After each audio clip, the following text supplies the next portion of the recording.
Mapaiyak ako doon. Pasensya na. Pasensya. Sorry. Thank you. Kaya po ako nandito ngayon sa US dahil at ako'y nagpapagamot. May breast cancer po ako. Stage 4. Love you. Yeah.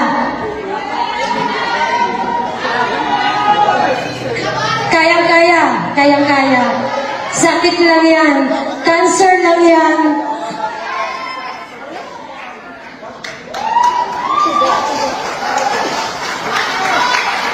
Sorry, hindi ko mapigilan.